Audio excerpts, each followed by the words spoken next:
urusan untuk selalu bersyukur kepada Allah. Biqauli alhamdulillah wa syukurillah ala kulli halin wa ni'mah.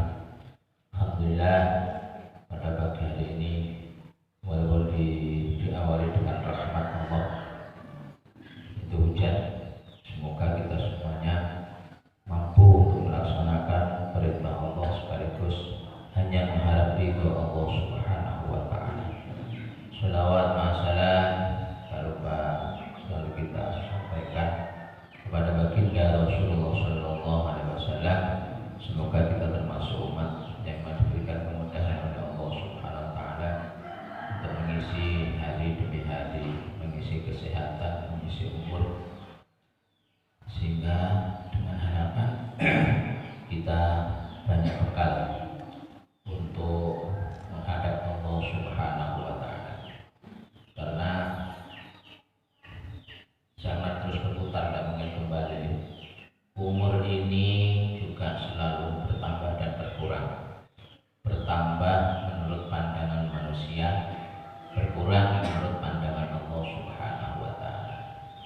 Semakin Allah itu menambah umur kita secara hitungan dunia, hakikatnya kalau kita yakini semakin dikurangi jatah kita. Kalau semakin dikurangi jatah kita, berarti semakin dekat pertemuan kita kepada Allah Subhanahu wa ta'ala.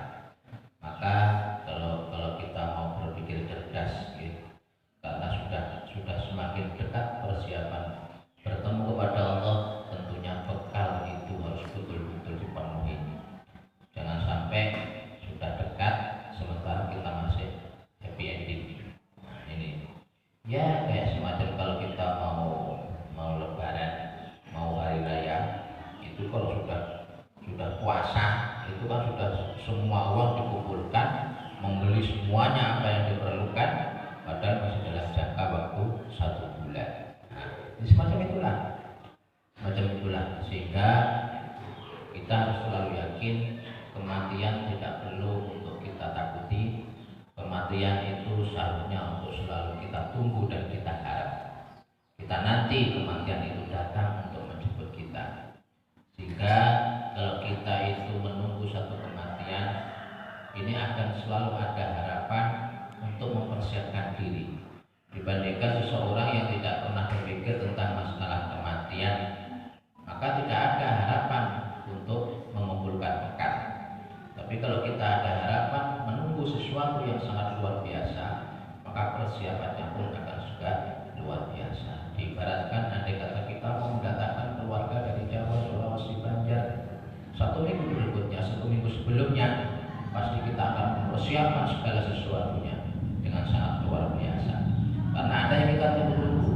Maka itulah untungnya kalau kita itu selalu, maka Rasulullah selalu mengingatkan, untuk selalu mengingat kepada alam akhir, kepada kematian, supaya kita ini selalu berusaha semaksimal mungkin untuk mendapatkan bekal. Maka Rasulullah bersabda, "Ikmal dunya ka'annaka ta'isu abadan wa'mal lil akhiratika ka'annaka tamutu budan." Jadi kalau seorang itu beramal untuk dunia, mencari kerja, mencari uang, ya harus kita dengan santai-santai.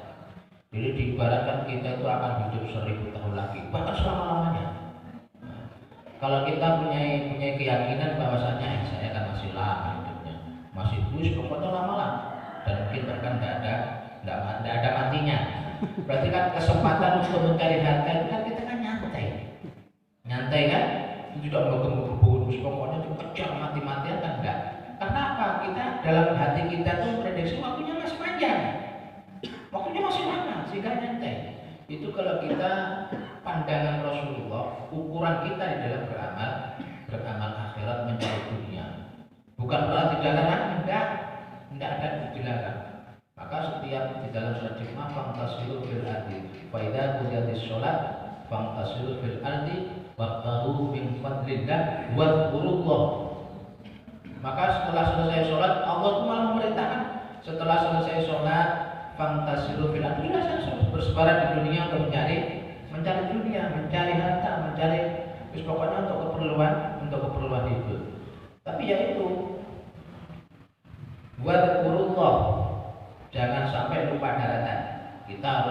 ingat kepada Allah Subhanahu dan mengharapkan atas ridho Allah Subhanahu. Wadhkuru katsiran la'allakum tuflihun. Maka mereka yang betul-betul ingat kepada Allah, maka termasuk orang-orang yang diberikan keuntungan oleh Allah Ta'ala. Artinya tidak berambisi. Tidak berambisi karena apa? Walaupun kita ambisi, kita harus yakin jatah seseorang itu sudah dipastikan. Sudah dipastikan. Andai kata saat ini kita ada 1 juta satu hari. Misalkan lembur sampai pagi sampai malam, mau mendapatkan 5 juta misalkan. Ya empuk, ada aja jalannya. Ada aja jalannya, apa yang kita capai ini tidak tercapai. Nah ini barang yang kita sendiri tidak mengerti. Ini adalah hanya urusan Allah Subhanahu wa Ta'ala. Maka hal semacam ini mau tidak mau wajib untuk kita yakini. Artinya kalau mencari kerja ya kerja aja, dan jangan lupa untuk selalu diberikan merek setiap kita belajar, setiap kita bekerja. Mereknya hanyalah wala quwata illa billah. Nawaitu tawakkaltu 'ala Allah, maka itulah akan mendapatkan rezeki yang berberkah. Nah, dan harus kita kembalikan kepada Allah Subhanahu wa Ta'ala. Ya, kalau jualan ya pokoknya jualan. Mau hasil kayak apa, itulah sudah ditentukan. Dan ini pembelajaran tauhid kepada Allah Subhanahu wa Ta'ala. Kita tidak bisa menentukan. Manusia diberikan kewajiban untuk ikhtiar, namun tidak efek. Tidak efek sama tauhidnya Allah Ta'ala, tidak efek. Tidak efek sama sekali. Mengapa orang diberikan ikhtiar? Untuk mencapai kodrat irodat. Orang itu tidak akan pernah menemukan kodrat irodat dirinya, memasrahkan kepada Allah selama belum ada ikhtiar. Belum ada, jadi tidak boleh orang itu pasrah gitu aja. Alah kan rezeki sudah jatah, tidak usah kerja sudah. Duduk aja ini kok ada tiap hari di masjid. Paling yang mana dia pilihnya? Itu kasih makan itu anakmu dengan bilet itu. Udah selesai lah. Memang kenyang dengan wiridan. Ya harus kerja. Cuma segala sesuatunya itu tidak lepas daripada kodrat irodat Allah Subhanahu wa Ta'ala. Ikhtiar manusia adalah sebagai cita-cita yang tidak lepas daripada nafsu. Tidak ada manusia itu jadinya melarat, kayaknya tidak ada kalau sebangsa kita ini kan. Ada yang melarat, tidak ada, susah kayaknya. Pasti ingin sesuatu yang lebih.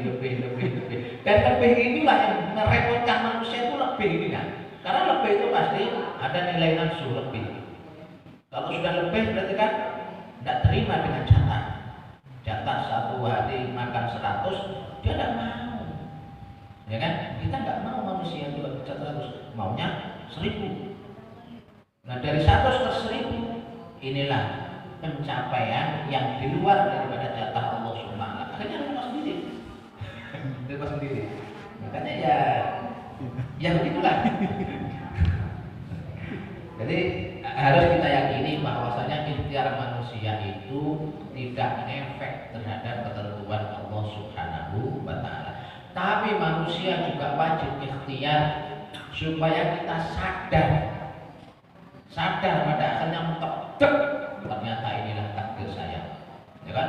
Sudah dibanting tulang pagi, berangkat jam 12 malam, sudah peduli sholat kah, tidak perlu peduli itu, tidak urus, yang penting dapat uang supaya kaya raya. Misalkan begitu. Ternyata sudah mentok sampai buyutan, sampai beruban, tetap aja melarang nggak kaya-kaya. Nggak juga punya bandara, nggak punya pesawat, ya kan? Nah apa yang terjadi? Mentok pada akhirnya. Inilah takdir Allah. Jadi ikhtiar itu untuk mencapai kodrat irodat Allah supaya tahu dan sadar, supaya nafsu ini bisa melemah, supaya nafsu dalam diri manusia itu melemah. Sebagaimana kemarin bahwasanya makanan yang kita makan ini sangat berpotensi kepada nafsu kita. Maka di saat Nur Muhammad itu menyatu dalam diri kita, ada dalam soter kita, dalam dada kita, maka Allah itu selalu membuat tempat itu ada membuat akal, ada membuat juga nafsu. Akal ini adalah termasuk utusan Allah yang ada dalam diri kita.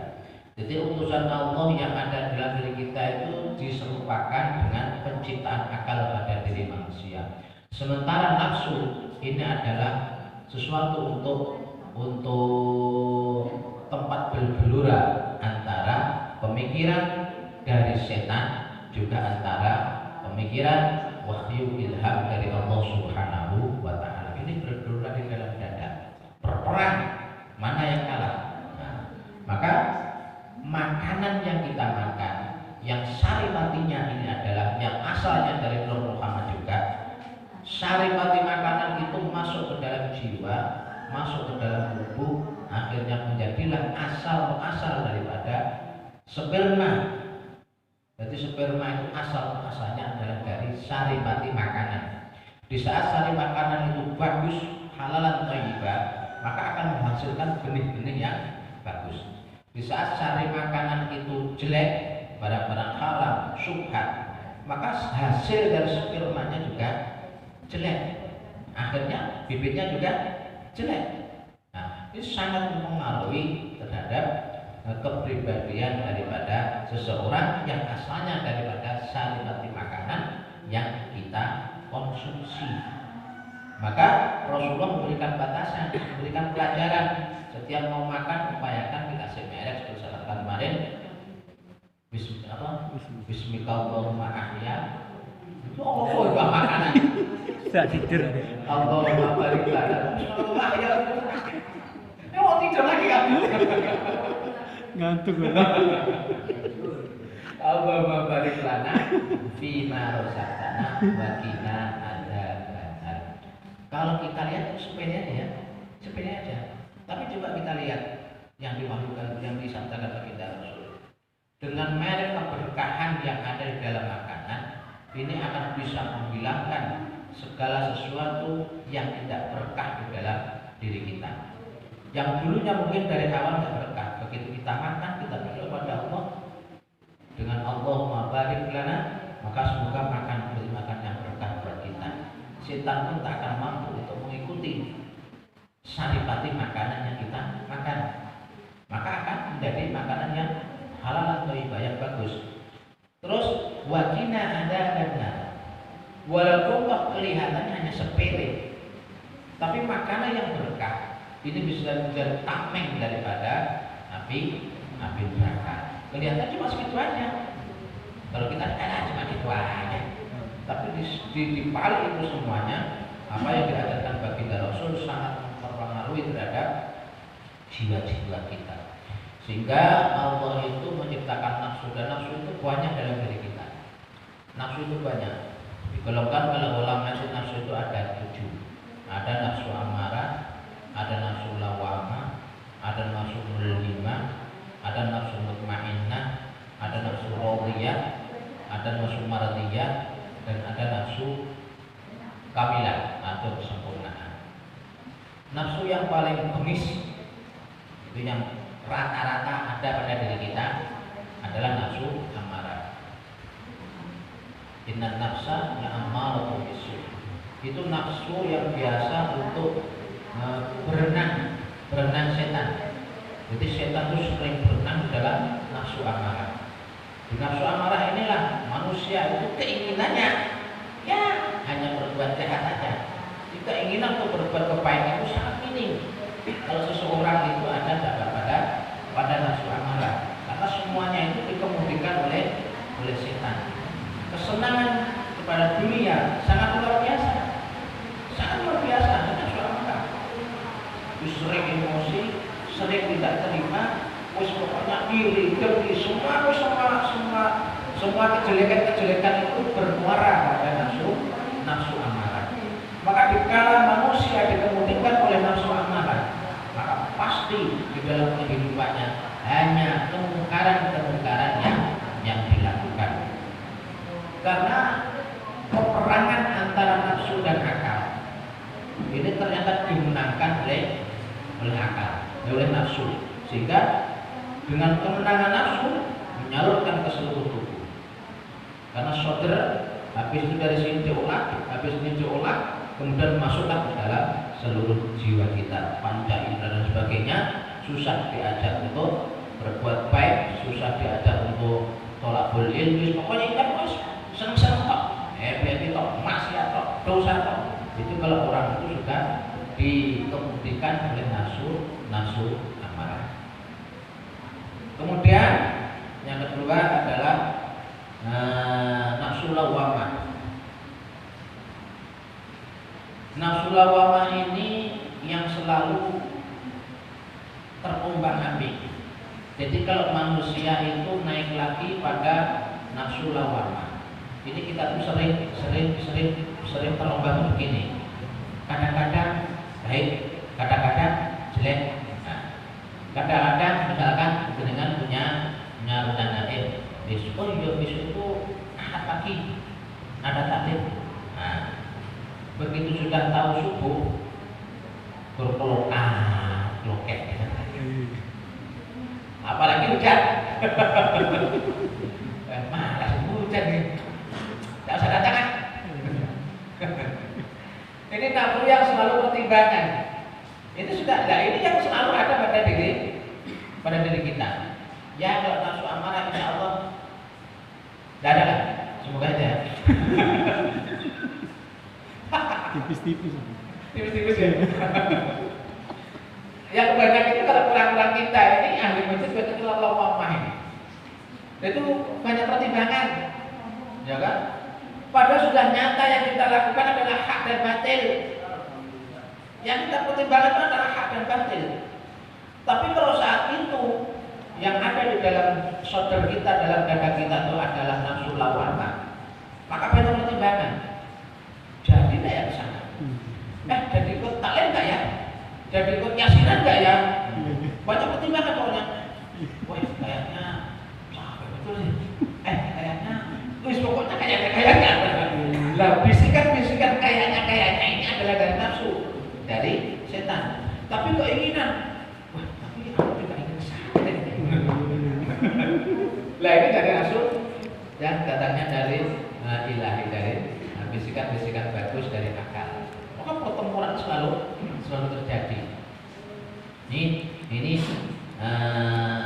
nafsu yang ada dalam diri. Nafsu lawamah itu selalu mengajak kepada dirinya untuk selalu menasihati karena melalui akal. Karena akal adalah utusan Allah yang ada di dalam diri kita. Nah, akal sehingga selalu menasihati, sudahlah, pergi aja. Kamu itu lebih soal tahu besok mati, dalam gitu. Itu yang nasihati ya diri kita sendiri. Siapa? Ya nafsu lawamah tadi. Tapi yo nafsu setannya nggak mau juga. Tak usah lawan hujan, kamu nanti kehujanan, pelak lagi, demam lagi, apalagi bisa corona. Nah, pokoknya setannya nggak usah, pokoknya berusaha kayak apa supaya gagal di dalam pelaksanaan kebaikan, supaya akal ini kalah. Kok suruh bergemuruh di dalam jiwa. Maka jadi nanti nafsu lawamah ini selalu menasihati diri kita, menasihati diri dan sebagainya. Maka di saat pertempuran itu menang, akal itu menang, maka dia ada di dalam kebaikan.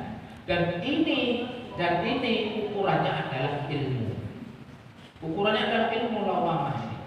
Maka di saat seseorang itu sudah tahu ilmunya, sudah tahu tentang masalah ilmu, kemudian kok tidak mengikuti alur ilmu, maka ini termasuk orang-orang yang boleh.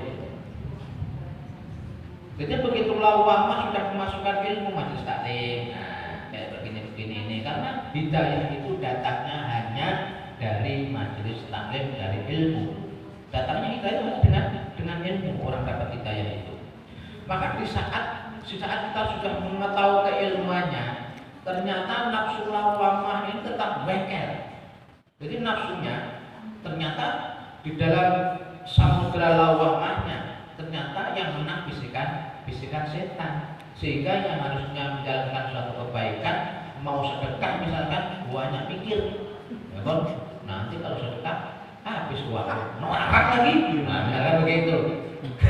Misalkan, nah itu lawamah nih. Pokoknya berpikir iya tidak. Tapi begitu sudah tahu ilmunya, orang sedekah itu kan hanya pindah harta saja dari kantongmu pergi ke bank malaikat, banknya Allah Ta'ala, dan nanti sahamnya bisa bisa diambil, misalkan begitu ilmunya, dan kita ternyata ikut kepada keilmuan masalah sedekah, kemudian kita mengikuti untuk bersedekah, maka inilah termasuk orang yang muflihun, orang yang beruntung. Tapi bila mengikuti alur setan, termasuk orang-orang yang madlum, orang-orang yang dolim kepada Allah Subhanahu wa Ta'ala. Dan ini adalah batasannya adalah dengan keilmuan yang ada. Kalau tidak ada keilmuannya, ya naiklah menjadi nafsu amarah tadi.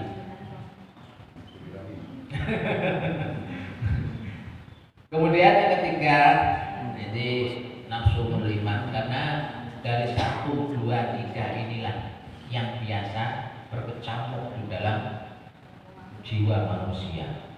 Jadi kalau nafsu muslimah itu adalah nafsu yang sering mengalahkan kejelekan, nafsu yang sering mengalahkan terhadap kemungkaran, nafsu yang sering menyingkirkan terhadap hal-hal yang jahat. Ini nafsu muslimah. Dan nafsu muslimah itu selalu mengajak itu yang diganggu itu sesuatu yang sudah terpendam di dalam jiwa, antara fasik dengan takwa. Nah, ini biasanya dihinggapi oleh orang yang terlalu soleh, orang yang terlalu soleh, sok alim, sok pintar. Ini biasanya muslimah ini. Sok-sokan. Ini bahaya. Maka enggak ya, orang sok terlalu soleh juga nanti bisa tergintir lewat samudra muslimah ini. Nah, bisa juga kalau memang bagus ya tidak bisa membawa kepada umat di dalam kebaikan. Maka muslimah ini yang selalu bisa menyingkirkan kejahatan, artinya selalu dekat kepada Allah, taat kepada Allah, sedekah oke, sholat jamaah oke, pokoknya serba oke lah, oke terus pokoknya. Nah, ini bisikan-bisikan yang ada di dalam jiwa ini, setan itu membisikkan, misalkan, Pak Yai, sampai itu kan orang yang sudah alim, sudah pintar, jadi andai kata sampai itu mencoba maksiat sekali aja lah. Kayaknya tidak apa-apa deh, kan sudah banyak amalannya. Misalkan begitu. Bila ini terjadi sejarah ulama. Dulu ada ulama ya kiai yang top sudah, pokoknya terkenal dalam. Nah, pada saat itu melamar seorang cewek. Nah, ceweknya itu juga termasuk wali juga. Cantiknya tidak karuan, tidak ada bandingnya pokoknya di dunia ya. Cantiknya luar biasa, alimnya luar biasa. Makanya kalau pemuda kecek-kecek begini, yang mana itu yang bukan kelasnya apalagi besti. Tahu juga. Jadi ulama ini akhirnya melamar kepada wali perempuan itu.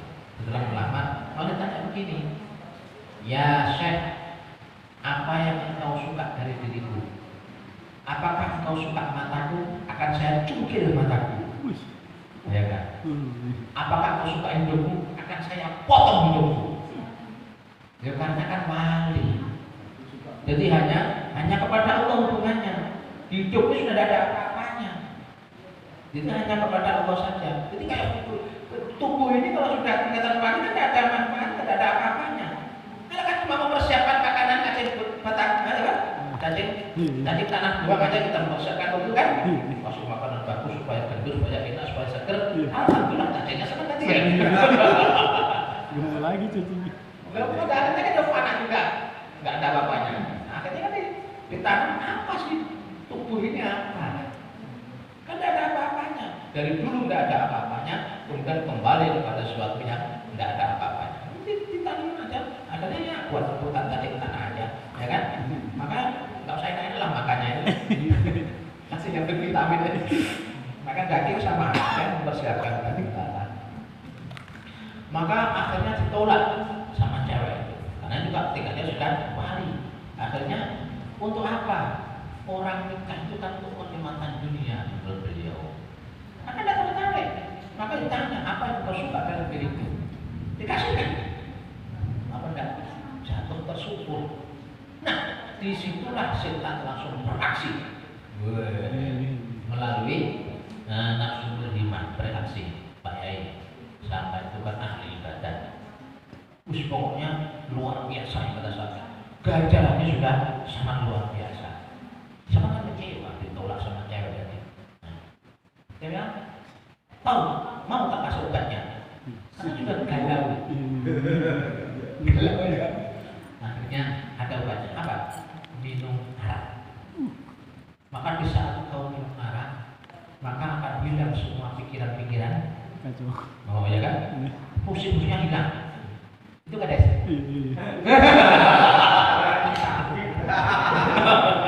Enggak kan? Pokoknya begitu kan.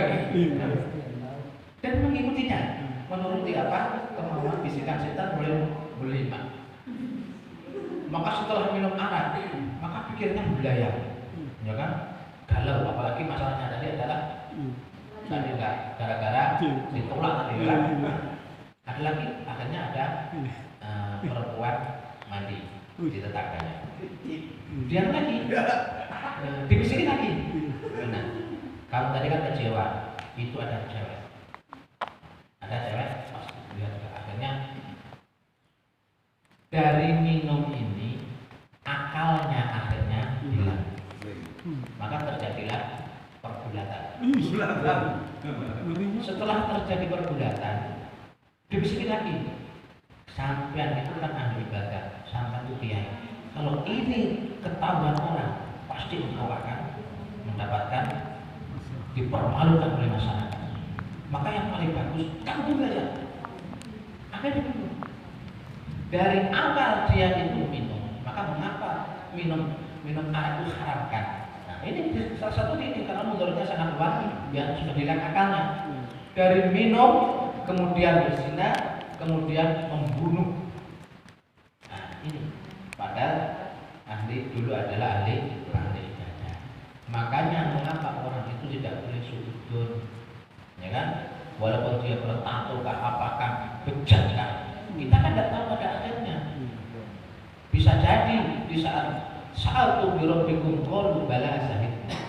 Di saat janin ini umur 420 hari, maka ditentukan Allah mengutus para malaikat untuk memberikan penentuan catatannya, amalnya, kematiannya, rezekinya, keuntungan dan ruginya, semua dicatat. Maka di dalam diceritakan, kalau seseorang itu jatahnya ahli neraka, walaupun toh dari awal dari kecil sampai dewasa itu adalah beramal akhirat, sementara jarak antara dia dengan surga itu juga sangat dekat. Ya kan tadi cerita, itu kalau cerita hadis itu, tapi karena dia adalah di dalam catatan lauhil mahfuz kan ada ahli neraka, maka pada akhirnya dia berbuat kejelekan yang tadi.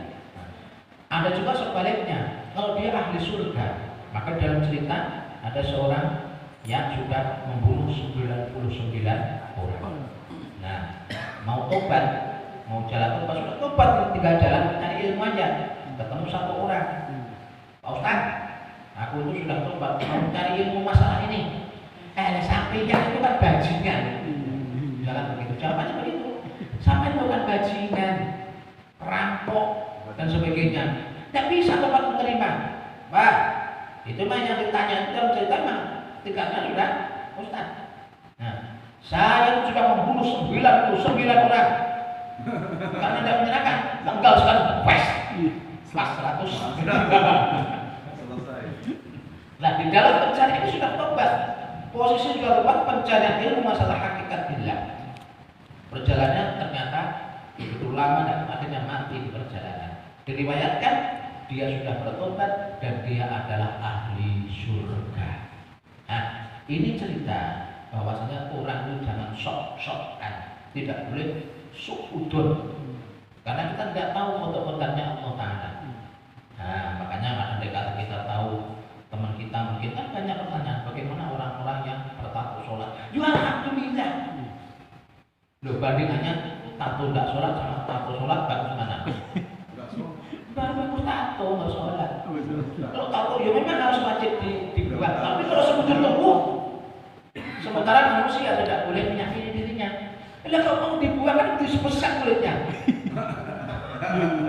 Maka itu urusan Allah. Masalah diterima dan tidak itu urusan Allah, bukan urusan manusia. Makanya alhamdulillah dia tobat kemudian mau itu kan syukur alhamdulillah. Masalah terima dan tidak urusanmu. Ya begitu aja kan. Maka disitulah mengapa seseorang itu tidak boleh syukur. Nah itu. Jadi menerima ini termasuk jadi ketiga nafsu ini. Ketika nafsu ini yang selalu bergelora di dalam jiwa. Tapi kalau menerima itu pokoknya garapannya itu sudah masalah fasik dan takwa. Masalah fasik dan takwa lebih dalam lagi, gangguannya itu lebih dalam lagi. Dan yang keempat nanti aja minggu depan. Karena agak dalam. Nah sekarang kembali ke laptop. Masa kunut kemarin belum selesai. Ada hadis yang selalu dibawa-bawa bahwa karena orang yang berkunut itu adalah dilaknat. Ini ada hadisnya. Ada hadisnya. Cuma salah di dalam pemahamannya. Masalah kunut. Nah, ini ada hadis. Hadis Abdurrahman Amr bin hadis Anas. Qala tasyahrun thumma taraka qul Abdurrahman rahimahullah innama tarakallahu la'anna. Bahwasanya Rasulullah pernah kunut selama 1 bulan. Juga pernah kunut selama 3 bulan kemudian berhenti. Ada juga hadis lain selama 1 bulan kemudian berhenti. Kemudian di akhir daripada hadis innama tarakal la'anna. Sesungguhnya Rasulullah itu meninggalkan kunut karena sebagai laknat. Nah, ini kan belum jelas nih. Maksudnya laknat apa? Apakah orang yang berkunut itu dilaknat Allah? Nah, ini kan tidak jelas. Kalau hanya pemahaman hadis sampai di situ, maka pastilah kita akan dituduh. Itu loh, orang NU itu kan masa sholat cuma pakai kunut, padahal itu dilaknat Allah Ta'ala. Enggak juga begitu. Makanya orang yang berkunut kita ada juga yang menggelitik. Wah itu fitnah, dilaknat Allah. Subuh pakai kunut. Nah, ada kalian yang ada. Kemudian dijelaskan di dalam hadis lain. Anas bin Malik, an Nabi sallallahu alaihi wasallam, qala tasyahrun yal'anu riklan wa dalwan wa usayyan. Asallallahu asallallahu wa rasuluh. Mengapa Rasulullah meninggalkan kunut selama 1 bulan? Yang ditinggalkan baginda Rasul itu adalah pelaknatan kepada kaum Riklan, kepada suku Riklan, suku Dakwan, dan suku Musayyah. Karena 3 suku itu adalah selalu berbuat maksiat kepada Allah Subhanahu wa Ta'ala, berbuat kemungkaran. Maka ini termasuk dalam satu riwayat bisa dikatakan sebagai misalkan di dalam kampung kita, di desa kita ada musibah, mungkin semuanya melakukan LGBT.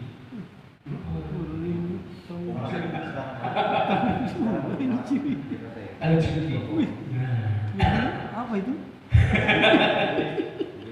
Atau semuanya itu menjadi madrasani dalam begitu. Maka kita bisa bermunajat kepada Allah dengan media kunut nazilah. Bisa. Kata itu adalah musibah. Itu adalah pahala. Kita bermunajat kepada Allah, semoga orang-orang itu diberikan hidayah oleh Allah Taala. Nah, sebagaimana yang selalu kita lakukan setiap subuh, kita berusaha. Itu hanya ikhtiar aja kok.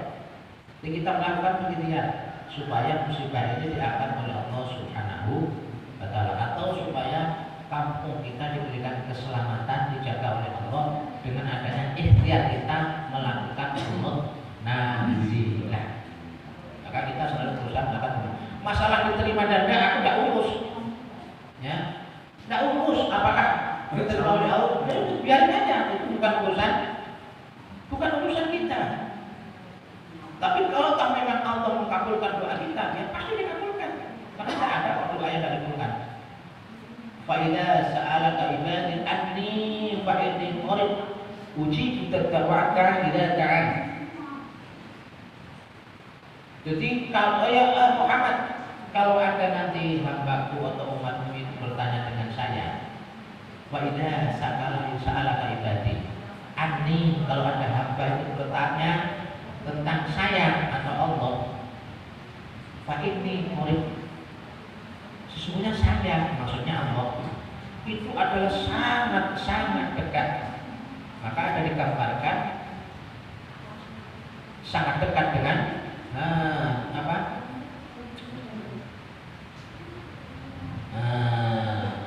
tempat kematian apa namanya? Urat nadi. Sangat dekat dengan urat nadi seorang hamba. Itu adalah firman Allah. Wa idza sa'ala ibadi anni fa inni qarib ujibu da'watad da'i idza da'an. Saya selalu mengabulkan doa-doa hamba. Itu sudah mengabulkan, Allah nggak pernah nggak mengabulkan. Cuma masalahnya itu begini, ini, ya, kita berdoa sampai beler, oh, jangan dikira dari mesti terima sama Allah. Cuma di saat pengembaliannya data yang betul, kira-kira bisa masuk nggak ini air? Nggak bisa ya. Sini berharap kamu berdoa, tapi ternyata begitu mau dikasih minta air, Arabi dia mana tak keluarkan, tangan tutup. Tidak bisa masuk kan? Tutupnya ini adalah nafsu yang ada di dalam diri kita. Karena Allah sudah berfirman itu sudah Allah, doa apapun diterima oleh Allah SWT. Cuma masalahnya begitu dikabulkan kita tidak mau. Karena apa? Karena masih tertutup daripada takbir-takbir yang ada di dalam jiwa. Karena banyaknya berbuat kemaksiatan, berbuat dosa, berbuat syirik, apalagi syirik khafi yang setiap hari selalu berkecamuk di dalam jiwa kita. Ini yang sangat bahaya, itu syirik khafi. Makanya Rasulullah itu tidak khawatir kalau masalah syirik beneran, tidak khawatir kalau Rasulullah itu tidak. Artinya umat Rasulullah itu tidak khawatir kalau nanti menyembah patung. Rasulullah sama tidak khawatir, dan yakin. Yang dikhawatirkan Rasulullah adalah ada kesyirikan khafi min imamid dolal, dari orang-orang yang imam-imam yang sesat, orang-orang yang menyesatkan kepada diri kita sehingga tercapailah syirik khafi. Syirik khafi ya iri, dengki, yang tadi yang ada dalam sifat nafsu lawamah, nafsu amarah, itu semuanya adalah presentasi daripada syirik khafi. Nah, itu sangat bahaya dalam diri kita. Iri pada orang lain, iri rezeki orang lain, jengkel, pokoknya itu sudah, itu kan sudah berkecamuk dalam jiwa kita. Nah, itu yang bahaya, dan itu sangat dikhawatirkan oleh baginda Rasul. Kalau masalah nanti terus menyembah berhala, tidak khawatir kalau Rasulullah itu, tidak. Justru itu yang dikhawatirkan oleh Rasulullah. Maka hadis ini yang dibuka dalil bahwasanya orang kunut itu adalah dilaknat Allah.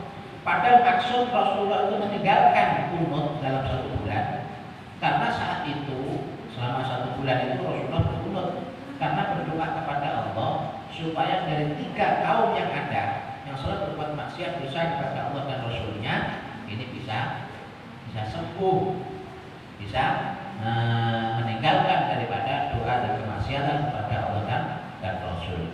Maka pelaknatannya, jadi pelaknatannya saja yang ditinggal, sementara kunutnya terus berlanjut sebagaimana hadis yang kemarin. Anas hal kunta Rasulullah SAW di sholat subuh qala na'am ba'da ruku' yasiron. Juga itu hadis yang kedua, yaqnatu fil fajri hatta farigid dunya, bahwasanya Rasulullah itu kunut fajar atau kunut subuh sampai farigid dunya, sampai beliau meninggal dunia. Nah, makanya ini, maka pemahaman hadis ini aja kalau tidak berdasarkan ulama, akhirnya sesat. Bagaimana sesat? Maunya Rasulullah bukan begitu, ternyata maunya orang sekarang begitu. mentang-mentang kembali kepada Al-Quran dan Hadis. Tidak usah pakai manusia, tidak usah pakai Imam Syafi'i, oplak. Belum mana bisa, tidak bisa, tidak bisa. Kalau tidak pakai ulama itu kita tidak bisa. Maka sudah nyata al-ulama warasatul anbiya, ulama itu sudah kuat nabi, kok masih diingkari? Nah inilah akibat daripada nafsu apa tadi? Yang kedua. Nah, lewat di situ terlalu sok-sokan, terlalu soleh, terlalu alim. Akhirnya apa? Sombong. Dan sombong itu siapa yang bisa sombong? Setan, jin iblis. Nah kan? Sudah bertahun-tahun tinggal di surga, enak di surga kan? Sama-sama bertetangga sama Nabi Adam. Nah kan? Disuruh hormat sama Nabi Adam, tidak mau. Ya kan? Berarti kan sombong.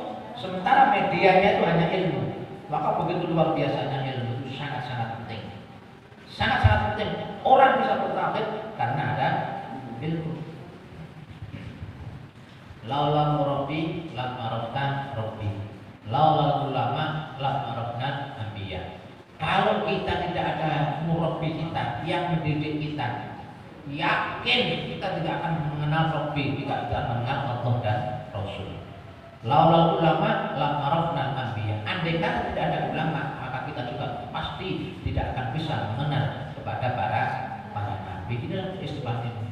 Sampai Imam Syafi'i di dalam riwayatnya lucu.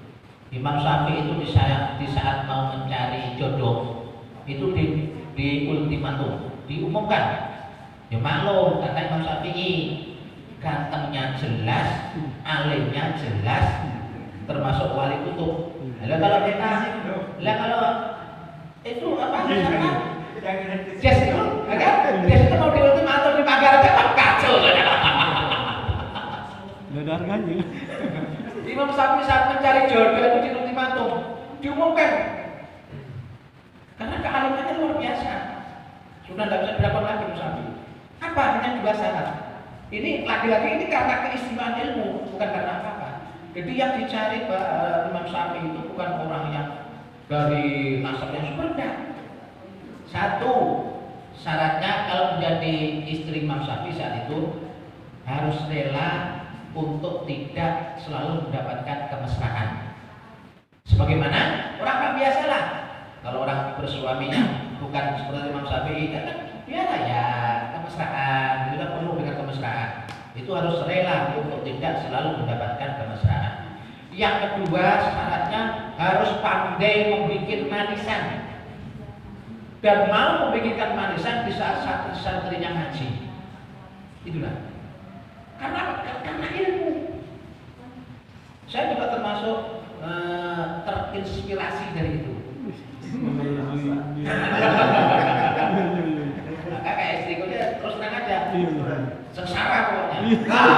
Masih bikin itu dari jam berapa tadi, lu masuk sengsara. Tapi itu insya Allah hakul yakin diselesaikan betul-betul di akhirat sana. Itu maksudnya gara-gara ilmu aja.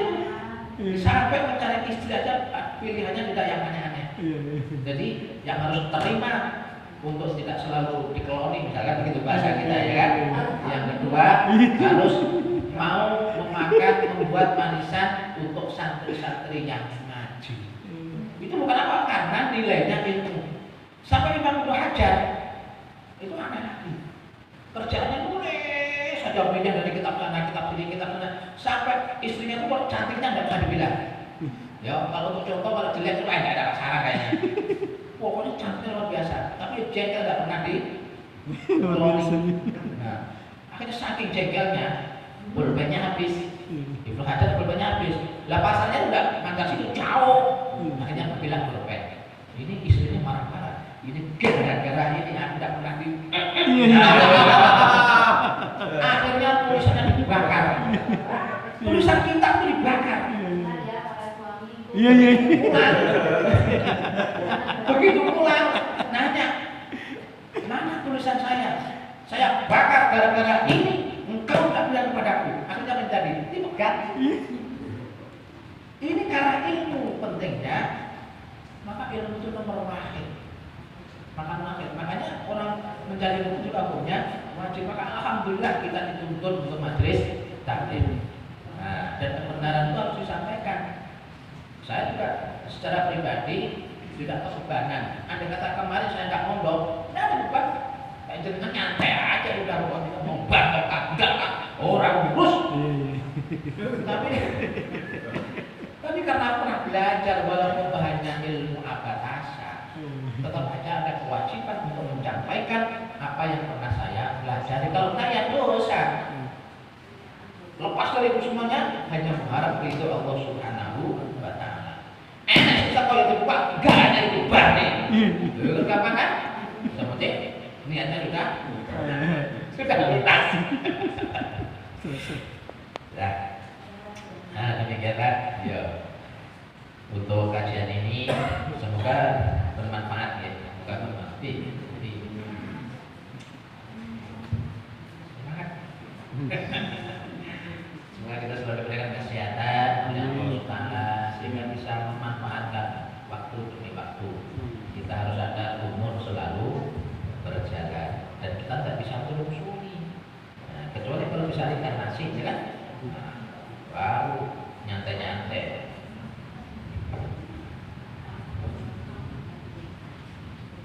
Enggak ada cuma ini. Oh, enggak ada cuma ini. Kan kalau ada ya. Masuk lagi nih. Susah nanti. Coba.